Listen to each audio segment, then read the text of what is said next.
প্রিয় বন্ধুরা, কথা বলছি আমাদের পূর্ব হাজীপুরের রাস্তার সংস্কার কাজ নিয়ে। দুঃখের বিষয় হলো আজকে সন্ধ্যার পরে খানিকক্ষণের বৃষ্টিতে রাস্তার কিছুটা অংশে ব্যাপকভাবে ভাঙনের সৃষ্টি হয়েছে।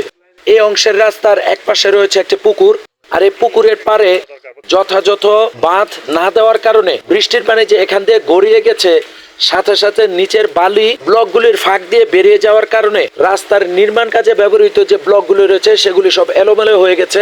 মানে এক কথায় ব্যাপক ভাঙন তৈরি হয়েছে। তো এটা কি কর্তৃপক্ষের উদাসীনতার ফল নাকি নিম্নমানের সামগ্রী ব্যবহার করার ফল, সেটা কিন্তু আমাদের জানতে হবে। আর এ নিয়ে এলাকাবাসীদের মধ্যে তৈরি হয়েছে তীব্র ক্ষোভ। এখন রাস্তার কাজের এখনো অর্ধাংশের কাজ সম্পন্ন হয়নি, অথচ এর মধ্যেই এরকমের যদি এলোমেলো কাজকর্ম হতে থাকে, রাস্তার মধ্যে ভাঙন হতে থাকে, তাহলে বাকি কাজ নিয়ে কিন্তু আমাদের মধ্যে একটি ব্যাপক সংশয় তৈরি হয়েছে যে আসলে আমরা এই রাস্তার সুফল কি ভোগ করতে পারবো কিনা। দীর্ঘদিন পরে এই রাস্তার কাজ হওয়ার পরেও যদি প্রথম দিক থেকে এরকমের নাকানি চুবানি খেতে হয় এলাকাবাসীর, তাহলে আমাদের প্রশ্ন, কেন আমাদের সাথেই এরকমটা করা হচ্ছে?